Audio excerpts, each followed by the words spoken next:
Alhamdulillah allazi khalaqas samawati wal ardh wa ikhtilafal layli wan nahar la ayatin li ulil albab. Asyhadu an la ilaha illallah wahdahu la syarika lah syahadatan man huwa khairun maqama wa ahsanu nazira. Wa asyhadu anna sayyidina Muhammadan abduhu wa rasuluh al-mutashaffi bil makarim kibarun wa syafi'an. Allahumma shalli wa sallim ala sayyidina Muhammadin kana shadiqu waqti wa kana rasulan wa nabiyyan wa ala alihi wa sahbihi allazina yahtasimuna islamahum wa lam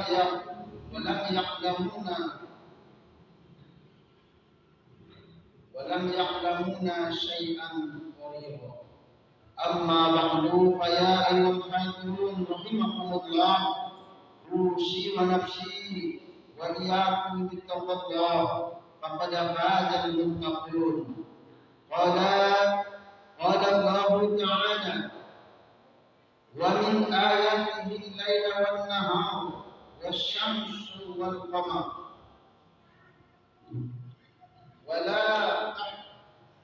wala tasjudu lisyamsi wala lil-qamar wasjudu Allaha alladzi in kuntum iyyahu ta'budun.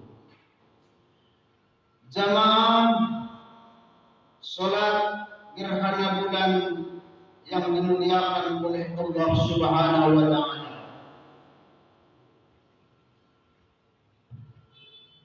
Syukur alhamdulillah,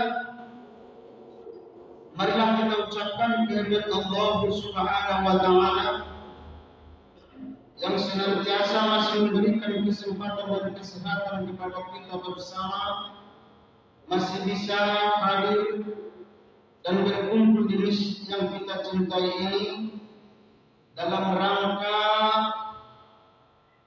sholat berjamaah maghrib dan dilangsungkan sholat berjamaah sholat gerhana bulan tahun ini dan bulan ini.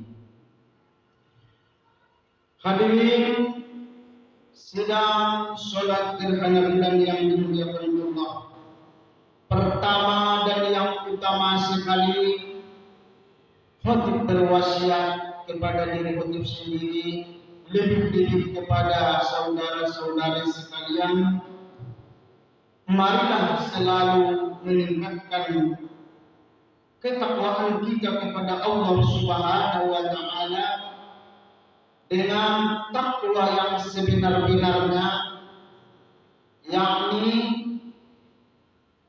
meninggalkan seluruh larangan Allah Subhanahu wa taala dan mengerjakan semua perintahnya tanpa terkecuali dan tak bisa pilih-pilih.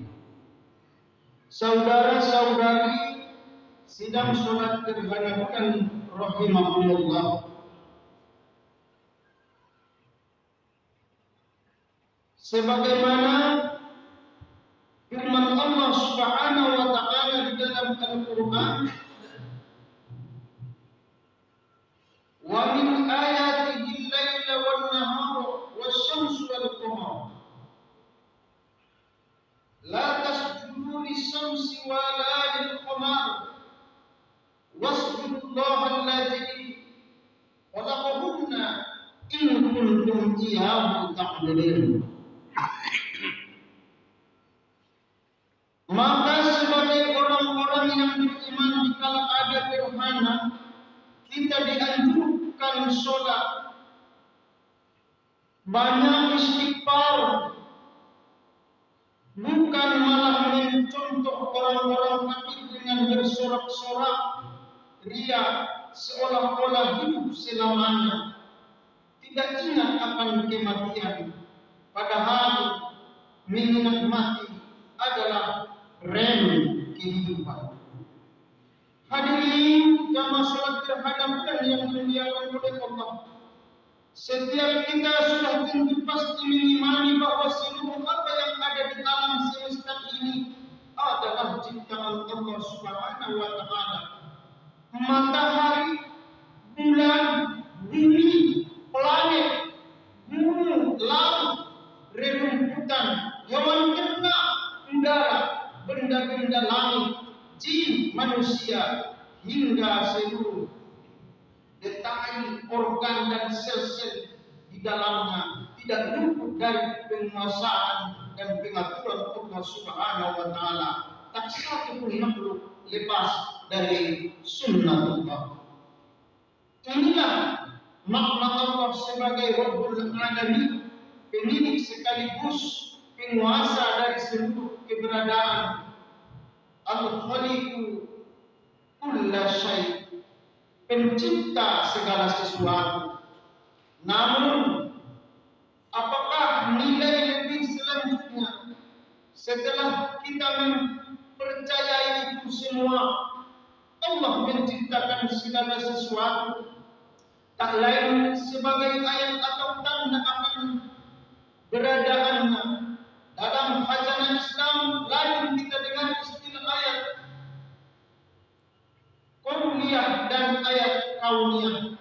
Yang pertama merujuk pada ayat-ayat berupa firman Allah yaitu Al-Quran, sedangkan yang kedua mengacu pada ayat berupa ciptaan secara umum, mulai dari makhluk yang paling besar sampai makhluk yang paling kecil yang hanya biasa dilihat dengan mikroskop seperti virus dan lain sebagainya. Hadirin salat berjamaah yang dimuliakan oleh Allah Subhanahu wa Ta'ala, sekali lagi di dalam Al-Quran dijelaskan, sanurihum ayatina fil iqaqi wa fi anfusihim.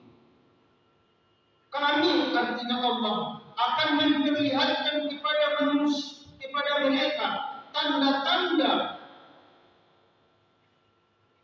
kami di segenap dan pada diri mereka sendiri. Al-Fussilat ayat 41. Tanda atau ayat tetap akan selalu berposisi sebagaimana tanda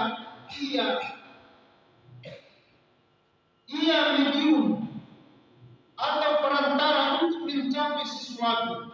Kita bisa tahu udara sedang bertiup ke arah utara ketika kita menyaksikan daun pepohonan sedang bergerak ke arah utara. Kita bisa tahu dari kejauhan sedang terjadi kebakaran saat menyaksikan kepulan asap membumbung ke udara. Dalam konteks ini, fenomena daun bergerak dan membumbungnya asap hanyalah perantara bagi yang melihatnya tentang apa yang berada di baliknya, yakni udara dan api. Dalam skala yang lebih besar dan lebih hakiki, fenomena pergerakan benda-benda langit yang tertib, agung dan menakjubkan adalah tanda akan hadirnya zat dengan kekuasaan yang tak mungkin tertandingi oleh apapun dan siapapun. Dialah Allah Subhanahu wa Ta'ala. Dengan demikian, fenomena gerhana bulan yang kita saksikan saat ini pun seyogianya kita posisikan tak lebih dari ayat atau tanda-tanda kekuasaan oleh Allah. Kita patut bersyukur mendapat kesempatan melewati momen-momen indah tersebut. Selain menikmati keindahan dan mengagumi gerhana bulan, cara bersyukur paling sejati adalah meresapi kehadiran Allah di balik peristiwa alam ini.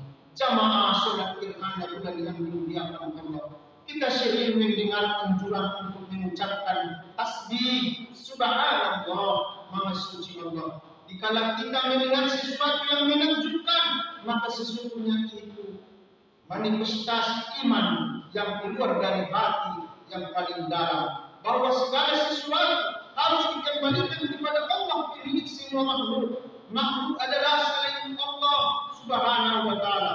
Untuk mengingat keagungan dan kekuasaannya, kita dianjurkan untuk seketika mengingat Allah dan menyucikannya dari godaan keindahan selain Dia. Bahkan Allah sendiri mengungkapkan bahwa tiap sesuatu di langit dan di bumi telah bertasbih tanpa henti sebagai bentuk ketundukan kepadanya. Dalam surah Al-Hadid ayat 1 disebutkan, Bismillahirrahmanirrahim. Sabbaha lillahi ma fis samawati wal ardh wa huwal azizul hakim. Yang artinya semua yang berada di langit dan yang berada di bumi bertasbih kepada Allah, menyatakan kebesaran Allah, dan Dialah yang Maha Perkasa lagi Maha Bijaksana. Sementara dalam surat Al-Isra ayat 44 dinyatakan juga, tasabbaha lahus samawati as-sab'a wal ardh wa man fihinna wa inna min syai'in inna yusabbihu bihamdi walakinna la tafaqahuna tasbihum innahu kana haliman ghafura. Yang artinya langit yang tujuh, bumi dan semua yang ada di dalamnya bertasbih kepada Allah, dan tidak ada sesuatu pun melainkan bertasbih dengan memujinya. Tetapi kamu sekalian tidak mengerti tasbih mereka. Sesungguhnya Dia adalah Maha Pengampun lagi Maha Pengampun.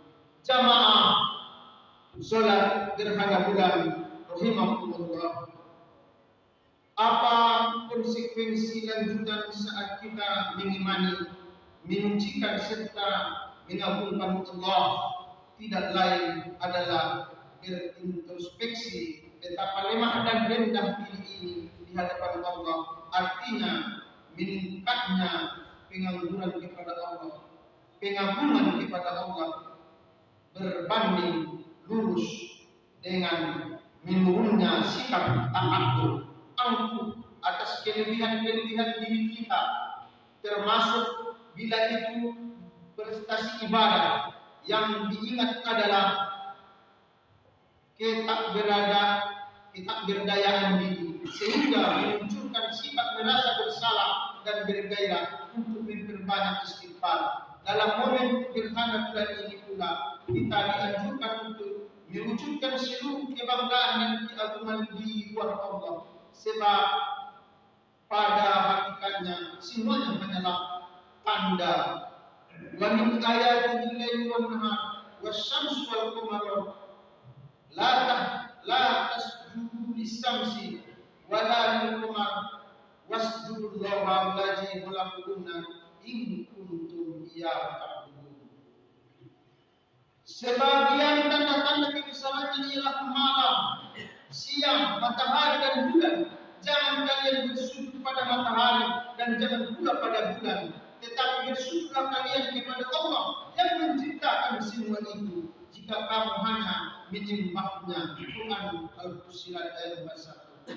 Dalam tataran praktis, ada yang memaknai perintah sujud pada ayat tersebut sebagai perintah untuk melaksanakan sholat gerhana sebagaimana yang kita lakukan pada malam hari ini. Momen gerhana bulan juga menjadi wahana tepat untuk memperbanyak permohonan ampun, tobat, kembali kepada Allah sebagai muasal dan muara segala keberadaan. Semoga fenomena gerhana bulan kali ini meningkatkan kedekatan kita kepada Allah Subhanahu wa taala, dan semoga kita kelak dikumpulkan bersama Rasulullah sallallahu alaihi wasallam dan para sahabatnya. Amin. Amin. Ya Rabbal Alamin. Demikianlah khutbah sholat gerhana bulan pada kali ini. Barakallahu li wa lakum fil Qur'anil azim wa nafa'ani wa iyyakum bima fihi min ayatin wa zikril hakim wa taqabbalallahu minna wa minkum tilawatan wa innahu was-sami'ul alim. Aqulu qawli hadza fastaghfirullahal azim innahu wal